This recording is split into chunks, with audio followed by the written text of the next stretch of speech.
अस्सलाम वालेकुम दोस्तों, मुझे नदीम खिलजी कहते हैं। दोस्तों एक बहुत बड़ी ब्रेकिंग न्यूज़ है, बहुत बड़ी खबर है। वो खबर ये है कि आपको पता है कि हुमायूं दिलावर, वो दिलावर जिसने खान साहब को, उस इंसान को जिसके करोड़ों चाहने वाले थे, पाकिस्तान के सबसे बड़े बल्कि दुनिया के सबसे बड़े ब्रांड को जिसने नाअहल किया, उसके बारे में एक ब्रेकिंग न्यूज़ है। दोस्तों वो जो दिलावर साहब थे, उनको वो आपको पता है जो फैसला वो सुना के वो चले गए थे उधर, क्या कहते हैं, लंदन चले गए थे और वहाँ एक हल्ज यूनिवर्सिटी में एक ट्रेनिंग थी, ट्रेनिंग पर गए थे, लेकिन वहाँ जो है उनको निकाल दिया गया है। दोस्तों ये आपके सामने एक ट्वीट चल रहा है, शयान अली जो कि लंदन में होते हैं, एक पाकिस्तानी है, एक खान साहब के जो है ना, मतलब वो एक कह ले के कारकुन है, उनका ये ट्वीट है। दोस्तों ये देखे तो वो कह रहे हैं कि देखो हमने उस हल्ज यूनिवर्सिटी ने इसको क्या कर दिया है, एक्सपेल कर दिया, निकाल दिया है, ट्रेनिंग से निकाल दिया है। तो दोस्तों बात ये है, सबसे पहले तो आप ये देखें कि जो हुमायूं दिलावर साहब है, किस तरीके से उन्होंने जो है ना ये उन्होंने फैसला सुनाया, किसने एक जल्दी में, कितनी उनको जल्दी थी, जल्दी फैसला सुनाया। हर 2-2 घंटे बाद वो समात लिए जा रहे थे और वो सब ने देखा, पूरी पाकिस्तानी कौम ने देखा।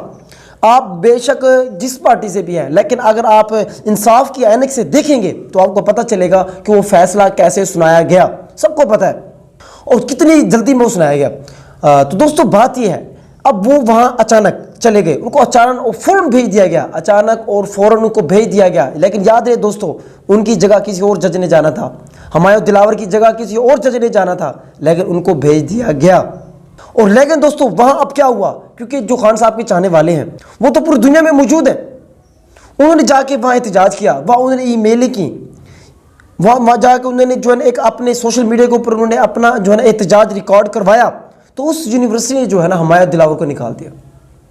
दोस्तों बात ये है, आप यहाँ से अंदाज़ा लगा ले, वो गैर मुस्लिम है, वो गैर मुस्लिम है, और उनके अंदर इंसाफ चेक करें, उनका भी यार कोई मैयार है, उनका दोस्तों कोई इखलाकियात का कोई मैयार है, उनके यहाँ भी कोई मेरिट सिस्टम है। ऐसे किसी को नहीं रखते। वहाँ अगर 4 लोग, कुछ लोग इकट्ठे होकर अगर उनके कुछ तहफ़्फ़ुज़ात है, अगर वो अपना बयान करते हैं तो वो लोग उस वहाँ की अवाम की जो इज़्ज़त होती है, वहाँ के अवाम के जज्बात की कदर करते हैं। वो असल डेमोक्रेसी है। अगर मैं आपको ये कहूँ, वहाँ जो इस्लाम का जो निज़ाम इंसाफ है वहाँ लागू है। आज वो तरक्की पे क्यों है, आज वो इतनी ज़्यादा तरक्की पे क्यों है, मुझे बताएं दोस्तों। सबसे बुनियादी चीज़ वहाँ कानून की हुक्मरानी है, इंसाफ है। आप सल्लल्लाहु अलैहि वसल्लम ने फरमाया था, याद है ना वो बात, कि अगर मेरी बेटी भी अगर चोरी करेगी तो उसके साथ मैं क्या करूँगा, सबको पता है दोस्तों। लेकिन आज देखें दोस्तों, लेकिन इस खबर के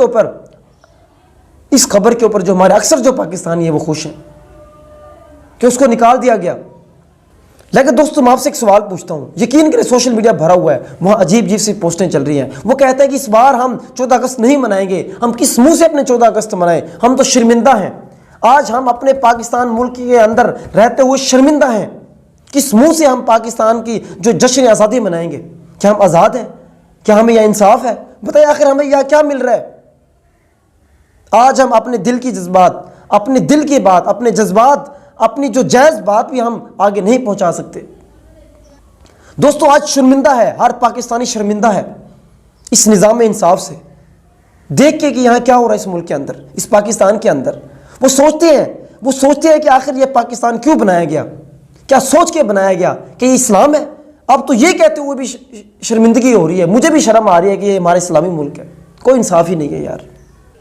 ज़रा सोचिएगा कि आखिर ये हालत क्या होगी हमारी।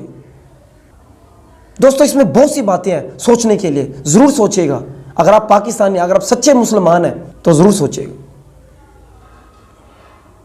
बहुत शुक्रिया, अल्लाह हाफिज़।